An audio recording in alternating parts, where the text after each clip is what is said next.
Thank you very much, everyone, for watching. Welcome to another blog of the Doctor on Call at the Parking Lot. Today I'm going to discuss some topic which is called the electrocardiogram. It's a very essential tool that we all use as part of our daily activity, our daily diagnosis, especially to define the really meaningful life and death situation, even as a part of the emergency room or as a part of our consult. Now, what is EKG is a simple tool that we can use to graph the electrical activity from the heart into a piece of paper. The important factor, so we have to see is important fact is that this little piece of paper is moving at a specific speed. So every small piece of graph, 0.04, represents 0.04 seconds. So when you have 5 of those, it represents 0.2 seconds, and when you have 5 of them, represent 1 second. Therefore, if we have something that repeats every 5 of those bigger squares, it is giving us a rate of 60 per minute. When you have something that repeats every 4 of them, give us a rate of 75, like 75 of heart rate. And when they move to a space of 3 of them, of the big squares, then give us a rate of approximately 100 beats per minute. Now, precisely this is the main aspect of the arrhythmia that we have to see. Arrhythmias that are because of increasing frequency are called tachycardias. Arrhythmias because of decreasing frequency are called bradycardias. Now, in the atrial fibrillation, the arrhythmias in the upper part are called auricular problems or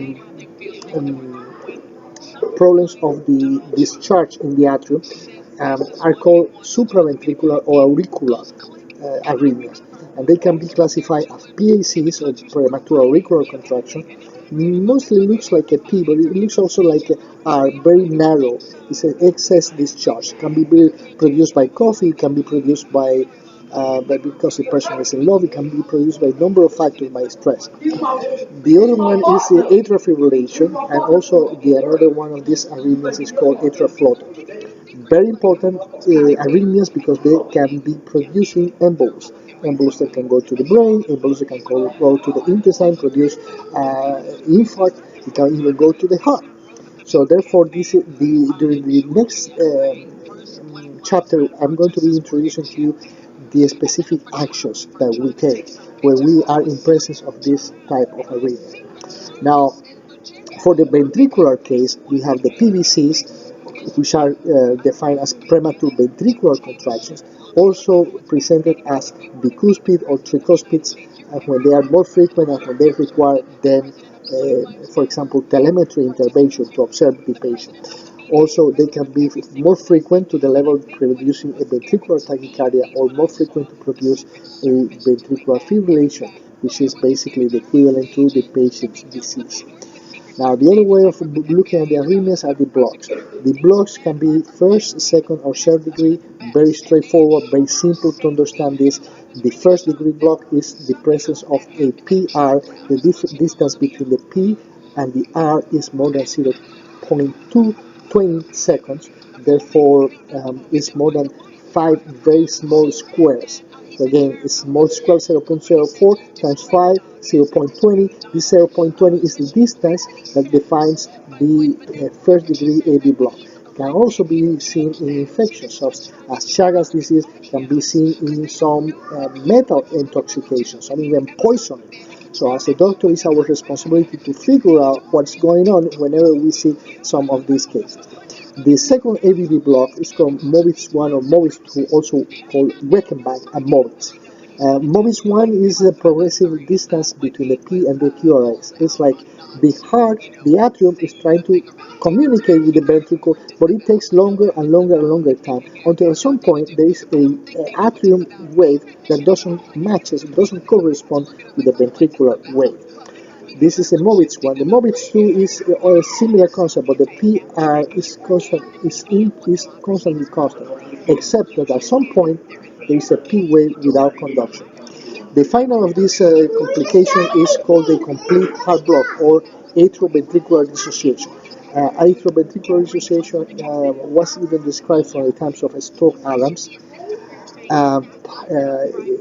by the presence of the canon A waves in the jugular vein distension, because there is a complete dysrhythmia, mismatch. The heart, the atrium is matching is beating on one side and what frequency here, and the ventricle is beating at different frequencies. So there is, for example, in the right heart of the atrium, there is a contraction, doesn't match the ventricle is also in contraction, and then the blood backs up or bumps into the veins of the jugular and produces distension, which is called canon A wave. And this is almost typical for the third degree block, so this jugular distension that we can see. In the important element of this is that we can all treat all of them. Movis 2 can receive pacemaker, atrioventricular wave for surgery can receive a pacemaker also, and we're going to see the different kind of medications and drugs that we can do as part of our treatment. So this is all for now. I hope you like that you can come back. We're going to be discussing this, the treatment, as well as the other very critical elements of the heart, such as the myocardial infarction and the myocardial ischemias, and how we present that, or how this is often presented either as a part of the clinical skills assessment and the exam, but most importantly, the exam of the real life, which is the one that we cannot fail. Thank you very much for watching, and have an excellent day. Thank you.